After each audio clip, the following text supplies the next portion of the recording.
My circle been getting smaller, my eyes been going hard. My getting rich like the cars, my feelings been getting smarter. My money been getting large, my world been getting dark. And traffic cut like a ball, but I've been moving smart. See, I've been dodging people, like I'm in the charge. Take one step at a time so I can go far. See, I've been moving smarter, see, I've been moving smarter. And I've been Hey, what's up, guys? It's Ron, aka Money Monroe. Thank you for joining the Money Experience again.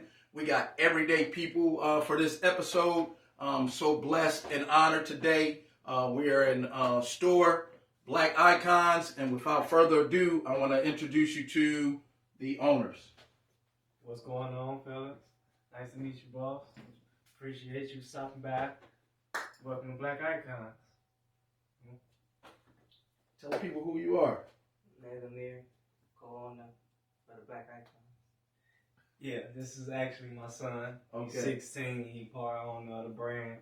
We wanted to make sure that he owns something, and we start breaking the generation cycles, starting something new. That's what's up. So we I'm gonna jump right into it because you already said it. So the first thing I'm gonna talk about is like generational wealth. I see that you brought your son along.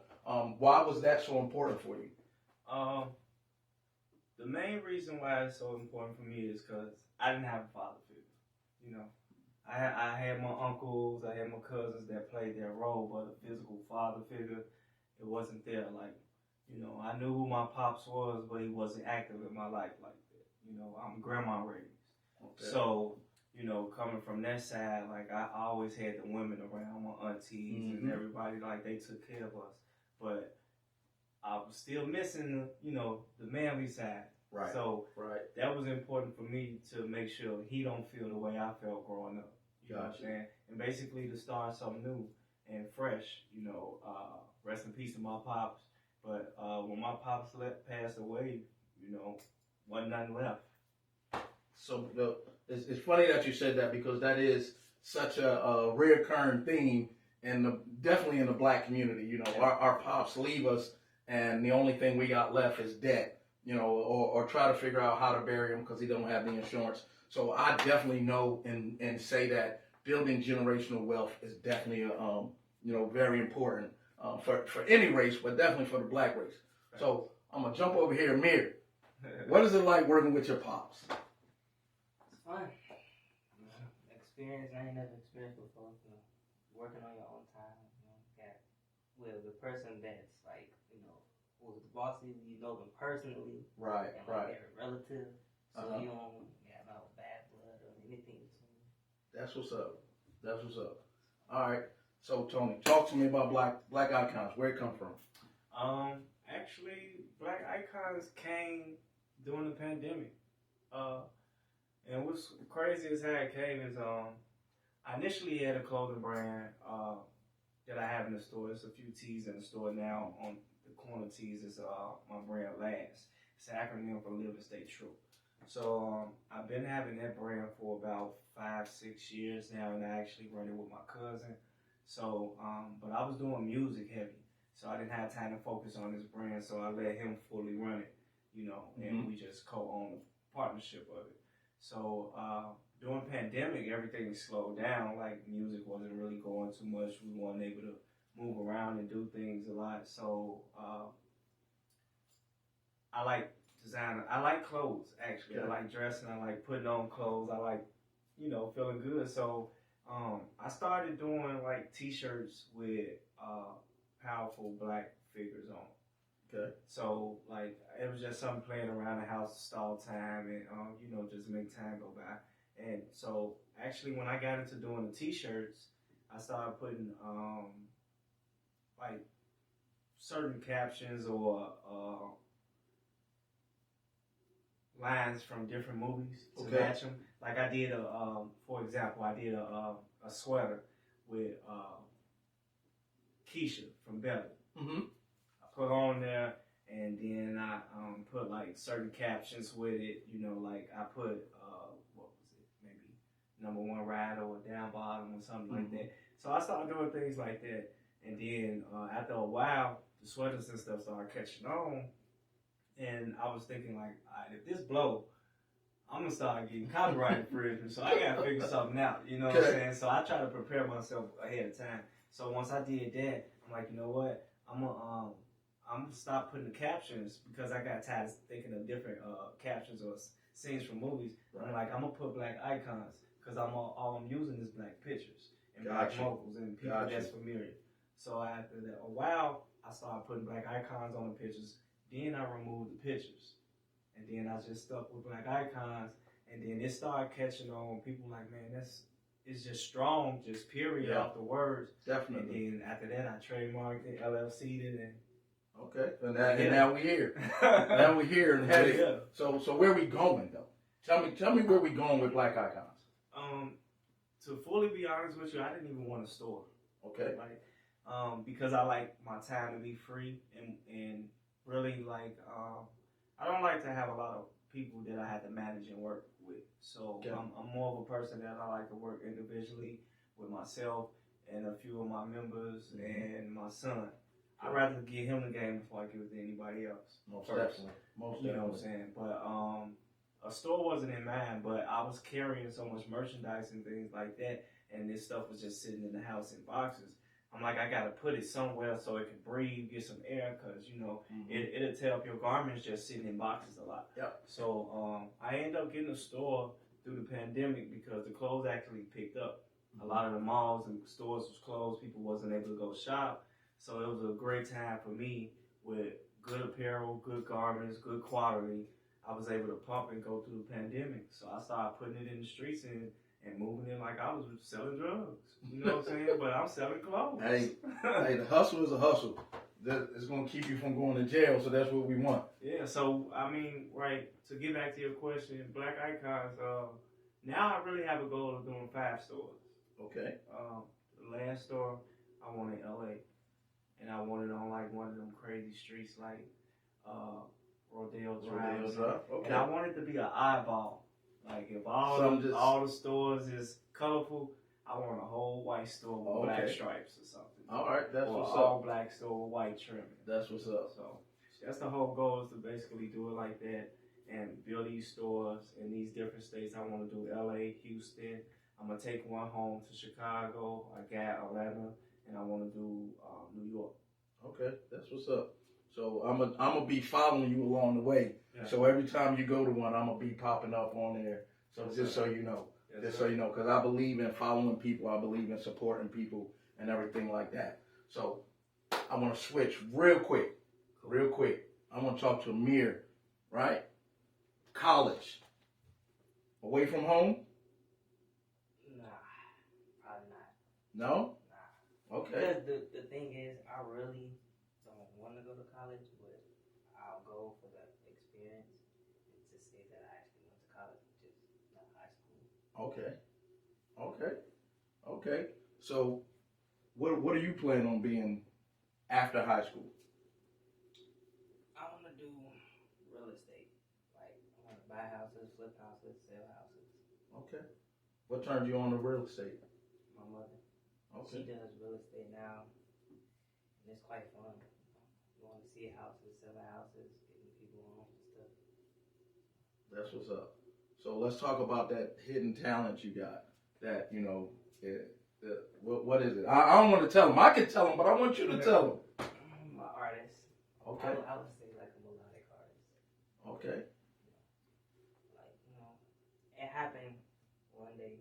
We was at home. I told my dad I wanted to make a song, and I was like maybe 12, 13. And it was my first song, and it was called We Lit. It did good though. A lot of people liked it. You know, it did good for my first song. Okay.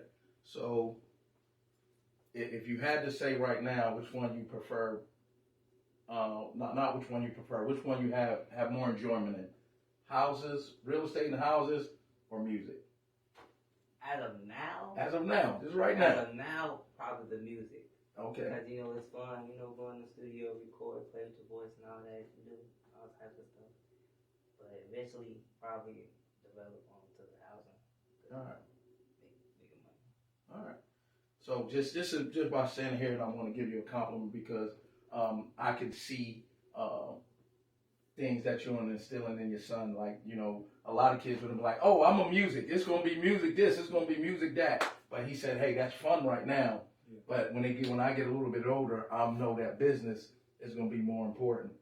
You know, he's going to have to carry on Black Icons, you know, whatever y'all want to deem your real estate and everything like that. So that's good. I just want to applaud you for that. You don't see a lot of black men in our community instilling the right values in their children. Right. All right. So then that brings me full circle. Me and you had a conversation. Right. We met at the little pop-up. It wasn't even a pop-up shop. It was a networking event. Right. At Ibiza.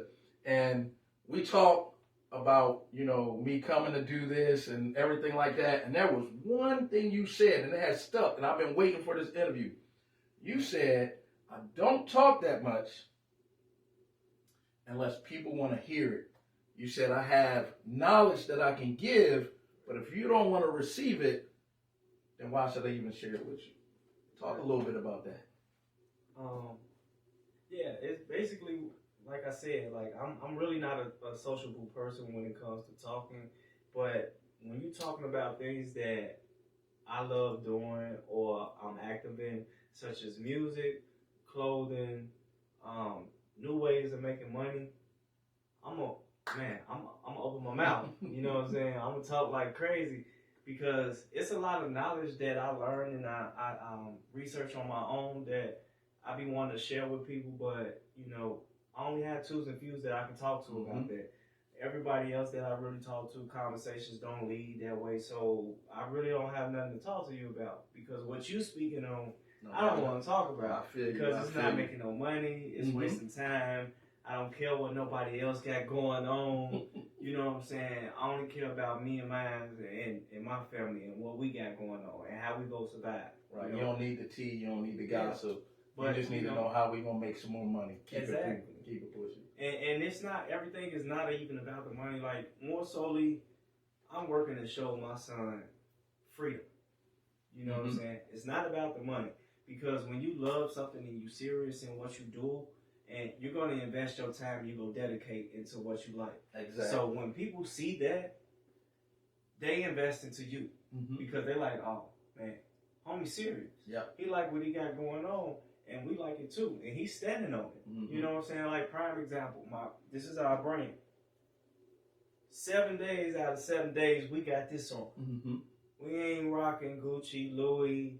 We, you know, every now and then we got some Nike on. Every now and then we will put some design on. It may be a special occasion, but now we're getting into a point in life now with this brand. Like I make anything I like. So now for birthdays and special celebrations, we just doing one-on-one Black Icon pieces. That's what's you know up. what I'm saying? Like we the new designers. Okay. You know what I'm saying? That's what it is. It's about right now. We the new young designers. We the new Black-owned designers, and what makes it more crazy is that it's more people that can personally know me and meet me. You can't say you met Nike. That's true. You can't say you met Reebok. That's true. You can't say you met so true. But you can say, you know what? I've been wearing this Black Icons for a couple of years. I actually been to homie store. I met him. I know who the owner is. I spoke to him. You know what I'm saying? And he's a cool dude. I had a conversation with him. Like, we don't know how these other brands and companies feel about us. Correct. They taking our money. They gonna take it. Yep. And we got the same Black designers, same other designers that's, you know, up and coming that can create this same material. If you give a person a chance. But it's so, I don't want to say it's messed up with the culture, but it's like, soon as a Black business do something messed up, they want to drag us in the dirt, or they don't want to shop with us no more, or oh man, they ain't worked out. I told you they was gonna fail. They want to spread the word. But what's the difference from when you go to McDonald's? Can we curse?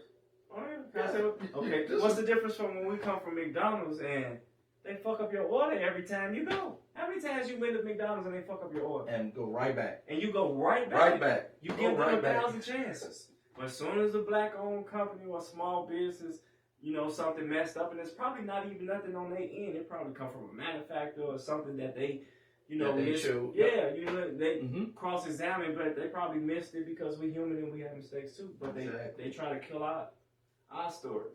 They try to kill our businesses. So then, therefore, that leave the kids and the youth out there with nothing to do. And guess what? They terrorizing the streets now. Yep. Because you taking away everything that they parents trying to create for them because you didn't like a certain product or this service you felt was bad. Mm-hmm. You know what I'm saying? But you'll go to Walmart 1,000 times, over and over buy 2 again. socks and missing one, go back and get another one. Yeah. Or get your refund and don't say nothing. Go home and drink your beer. Yeah. But as soon as you get a pack of socks from Black Icons and you missing a pair and now you go mayhem on social media. Exactly. I went and bought this and this and that. Yeah. It's funny that you said that because when we think about supporting black owned, right? It is we support black owned because I'm supporting Black Icon, but if something else over here, another black company do something, then guess who I stop dealing with? All black, right? Yeah. That you understand what I'm saying? I know. We've been there.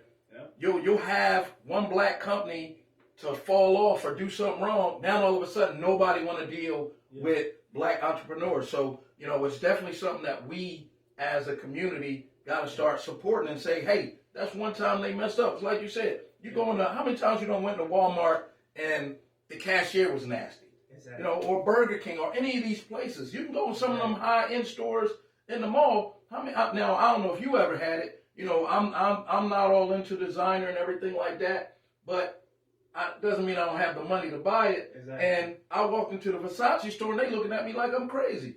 Yeah. They don't know what I can buy. They don't know if I can buy half the store, the whole store. They don't. And it's like those are the type things that we'll still go buy Versace. Yeah. You see what I'm saying? Yeah. But if I come in here in Black Icons and you look at me like a crazy, and like you said, first thing we're going to do, anytime it's a black on, we go straight to social media. Exactly. They did this, and this. So that's something that we, as a culture, got to do better in. Yeah. And I think that all begins with one of the things that you said. Start knowing the people that own these things. Yeah. Find out what type of people they are because they could have a store and one of their workers was the one who did it. Exactly. And now you taking it out on this hard-working person that's over here somewhere else, just trying to do things the right way. And the person that you ran into had a bad day. Exactly. We all have bad days. I have bad days. Exactly. You see what I'm saying? So that's some of the things that we got to get over. I'm going to wrap it up a little bit, right? Definitely appreciate you giving me the opportunity to do this interview, to even come down here to the store. It's a pleasure meeting you, Amir. I just see great things in your life just from the small conversations that we had because you just seem like you got your head on your shoulders, right? So I wish you all the best. Definitely Tony for Black Icons.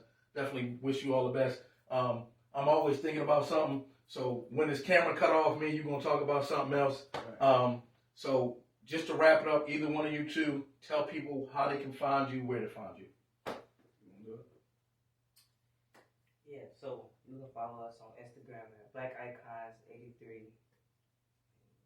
Website. Okay, yeah, the website, blackicons.com. Shop Blackicons.com. Facebook, same thing. Yeah, that. Facebook, Black Icons 83.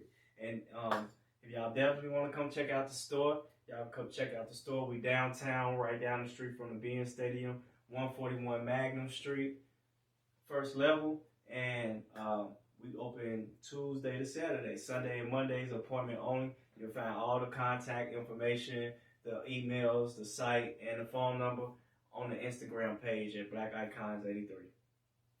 Hey, so it's me again, Ron, a.k.a. Money Monroe. That's Everyday People. Thank you, guys. See you the next time. We out. My circle begins smaller, but I just been going hard. My dealer is like